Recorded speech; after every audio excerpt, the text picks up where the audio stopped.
Hello, one and all. We welcome you to the Agraria IMOT YouTube channel, your one stop destination for agricultural knowledge. Today, we are going to talk about IoT in agriculture, that is, Internet of Things in agriculture. We have amidst us Mr. Navdeep Verma, who is the founder of Sangavari Agrotech Foundation. Sangavari is an NPO working towards farmers' sustainability with the power of youth and technology. Please welcome Mr. Navdeep Verma. Hello, Navdeep. Mr. Navdeep. Thanks, Ashwin, for having me here in IMOT. Navdeep, shall we begin our discussion? Can you please tell us what is Internet of Things? What IoT, the Internet of Things, actually is. Basically, people think that IoT means connecting things to the internet, and that's what IoT is. But it's not the actual thing about IoT. IoT means when we say IoT, the first term internet means the interconnection of devices. So when we are able to communicate between any two devices, it can be anything. Your chair can communicate to your mobile phone, or your table can communicate to your coffee machine. Anything, if any two things can communicate, it becomes Internet of Things. Okay, so how is it different from the regular internet that we use?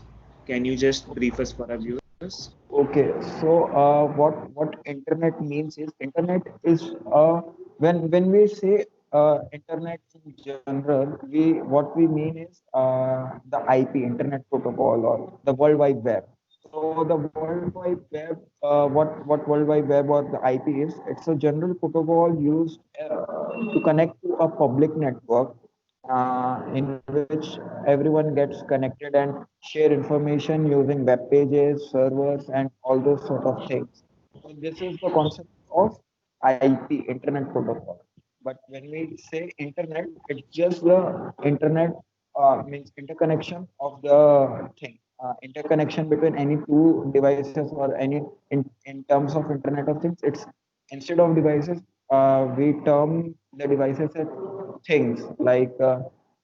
When we say devices, it can be a laptop, it can be mobile, or such kind of devices. But when we say Internet of Things, it can be anything: a chair, a table, a coffee machine. Anything can be a thing, and it if communicates with another thing, then it becomes Internet of Things. So, uh, like we connect with people on internet, we can connect things on internet, right? Yeah. Something fine, fine, yeah. So, coming to our topic, agriculture. How do you think link IoT in agriculture to help the farmers or to help people based on agriculture? Okay. IoT as I said, any two things can be communicated. So nowadays, IoT is used by many industries to make a communication between their operational equipments which they were using in their industry. The same way in agriculture also, we can use this technology to leverage the benefits. So. I categorize the benefits or the usage of IoT in agriculture into three categories. First one is surveillance. We can use it for surveillance. We can use it to monitor crops, soil, or any other factor also we can monitor using IoT. And then second category is automation. We can automate anything, which any equipment which we are using in agriculture. It can be an irrigation system, it can be a tractor, or anything which we are using as a equipment in agriculture. We can automate it using technology. And third thing is precision farming. So what precision farming is, it's a combination of both surveillance and automation. So, in precision farming, we can actually automate things according to the data which we are getting through our surveillance devices. So, in IoT, we call actually actuators and transducers.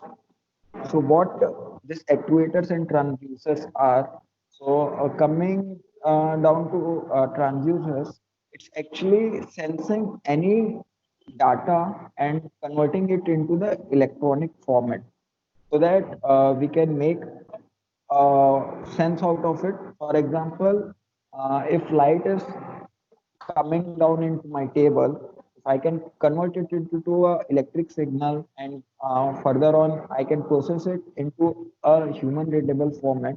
So this is what whole IoT will do. What transducer will do is it will convert a real time scenario into an electric signal format. And second thing, which is very important in IoT is actuators.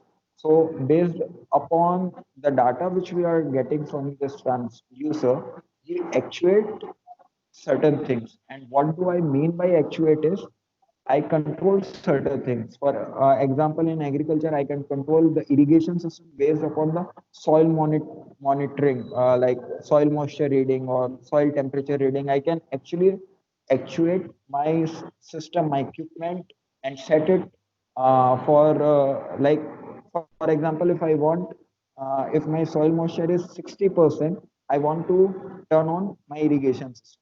So this is what full IoT system will do. It will transduce a data, and based upon that transduced data, we actuate a thing.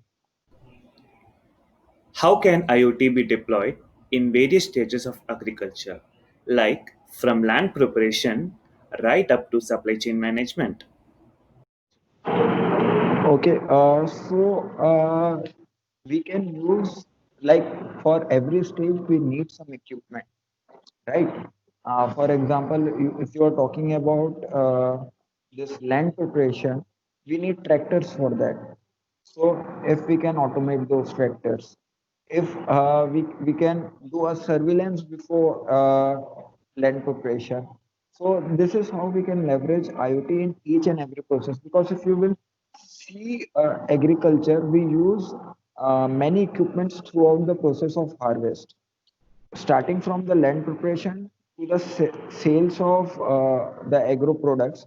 We use a lot of equipments, like I said, tractor. Likewise, many other equipments are used in agriculture industry. And Ashwin, you being agriculture student, you might know better about the agriculture equipments than me. So what we can do with IoT is we can automate each and everything with this IoT. So and second, coming down to the second part of IoT, which is surveillance, we can actually do more than what a normal human eye or human being can do in surveillance.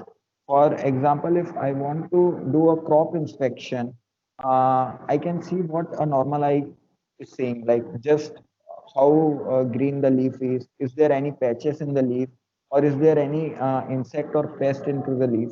But when I leverage IoT technologies into the surveillance in farming, so I can know more than what a human eye can see. For example, I can know better about the photosynthesis of that particular plant using the thermal image which I am getting through infrared sensors in my camera. So this way, I think in every part, even when coming down to the last part, like supply chain, you might consider that in supply chain just trucks are involved from for transporting agro product from farmers to the market or market to the home. But if we consider, a lot of logistic work is happening behind, and a lot of managerial skill is required to do all this product, because the agro products are very perishable in nature and need a specific climatic condition to sustain, right? So we can monitor and control things, we can do surveillance and actuate the climatic conditions according to the need of the crop or according to the need of agro product which be harvested into the farm. Also, we can track down each and everything going behind the supply chain logistics, like in which date it's been harvested, in which date it's started from the origin, and when did it reach to the final market, and when it's been sold to the final consumer. So this way, IoT can be used throughout the process. How have you at Sangavari leveraged IoT technology for helping farmers? Actually, in Sangavari, we are working on three major product categories, major product ranges, namely Bhumi Santosh, Gagan Naran, and the third one is Khet Prabandhan. So, what all these product ranges are? First, and one more thing is that we are going to keep all our products open source as much as possible, so that other people can also build or modify or make better products than what we are building here at Sangawadi. So yeah, so coming back to the products, Bhumi Santosh is used for uh, IoT based soil conditioning and soil monitoring. So what Bhumi Santosh does is you can monitor the soil moisture, soil temperature, and humidity using our Bhumi Santosh IoT application, as well as you have to install the Bhumi Santosh device in your farm. And then you can get, once you configure all this thing, you can start getting data about your farm. And there are different versions in Bhumi Santosh. So each version has a specific feature for a specific category of a farmer. For example, if there's a farmer who just does the crop farming, like who does grains and pulses, so for that particular farmer profile, we have a product Bhuvisuto 0.8, which is suitable for that particular category.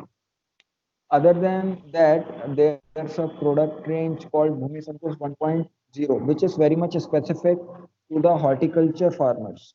Then we have a product called Bhumi Santosh 1.1, which is an advanced version of 1.0, in which we are leveraging the artificial intelligence technology to do the predictive analysis on the data we are getting from the farm. So this was all about Bhumi Santosh. Now coming down to Gagan Narad. So Gagan Narad is our drone category, and in this category we have two separate products. One is autonomous drone, which can spray insecticide and pesticide into the agriculture land, and the second one is a drone which is used for like surveillance, for monitoring the crop health, or as we can say, even you can know about the slope of your land using lidar technology. We can use this data to start preparing for our land preparation. Basically, once we have autonomous tractors, we will need such data like the slope of your farm and all, so that farmer can plan their irrigation system and the land preparation in a more efficient way. So in these two separate categories of food, we are actually trying to solve as much as problem we can solve. Coming to the fact that majority of our farmers are internet illiterate and internet connectivity being still poor in many villages of the country, how can we promote IoT in agriculture, overcoming these challenges? Okay, so as I mentioned earlier, that Internet of Things is not just Internet protocol or HTTP protocol, hypertext transfer protocol. So what we are trying to do is we are trying to use the network which is very largely used in rural areas, like calling, messaging, and all this kind of networks which farmers generally use, and like leverage these networks to solve the problems in IoT. Other than that, like as farmers are not very much familiar with apps and all those kind of, what we are doing is we are making a user experience standards specific to the farmers, so that farmers can interact with our products very easily. And we are also going to like generalize each and everything, how our standards is going to be and how anyone else is working upon product which is going to be used by farmers, how they can make a user experience very good for farmers. For example, I can say, if I use icon more than words, if I use visual things more than words, then it will be more easy for farmers to interact and understand what the product is trying to convey to him.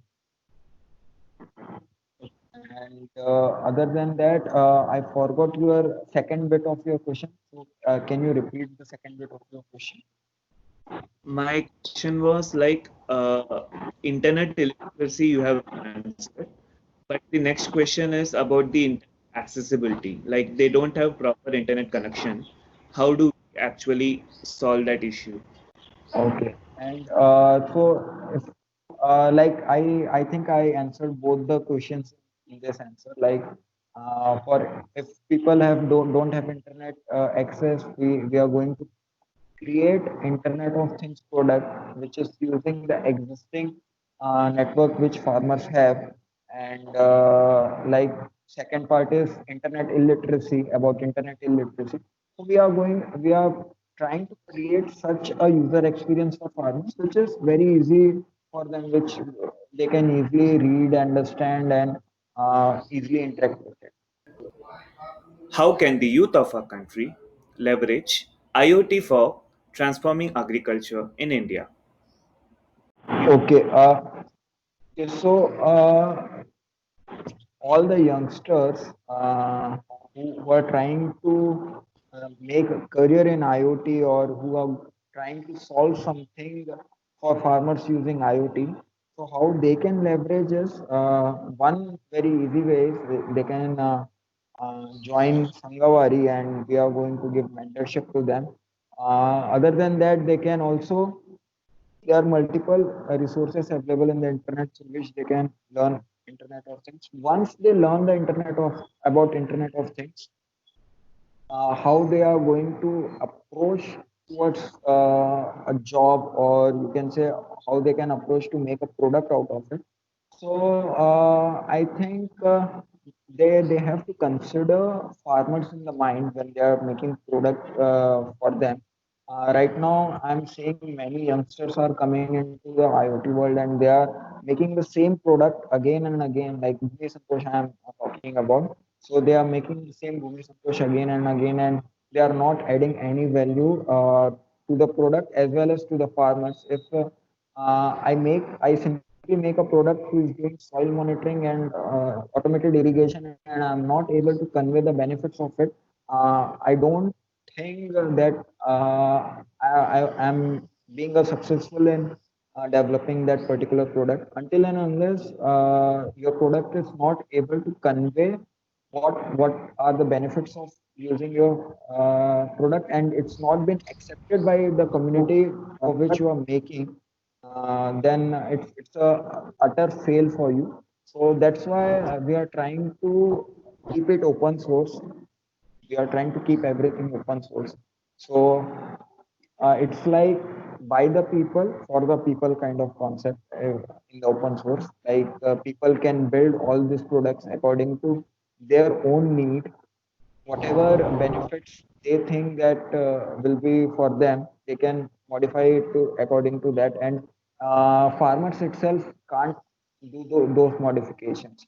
So all the youth who are skillful enough and who knows about all these technologies, or who can learn about these technologies using our resources, they can learn all these things, and they can build a product for their farmers or their own business as well. If they want to make a product related to agriculture or anything, they can use our resources, they can build it, our mentors will be always there to guide these people who are going to make farmers' life easy.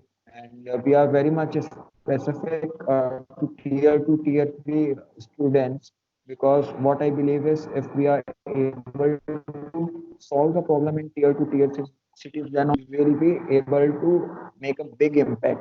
So, and without youth, I don't think it's possible. And we are asking help of youth, come join us, and we can change the things the way it was. And it's not just IoT, which I'm talking about. In general, anything like in Sangawadi, there are multiple things which we are working upon. Not only IoT, not only tech, even non-tech things. Like if you have a certain supply chain logic which can work in a more efficient way in agriculture supply chain, then you can approach us. We can draft a very market approachable way, and we can guide you on how to approach to the market with your idea or with your logic. So this is how we are trying to touch youth, and this is how we are going to combine youth with technology and make a farmer's life easier and more sustainable. Okay. Thanks, Manoj.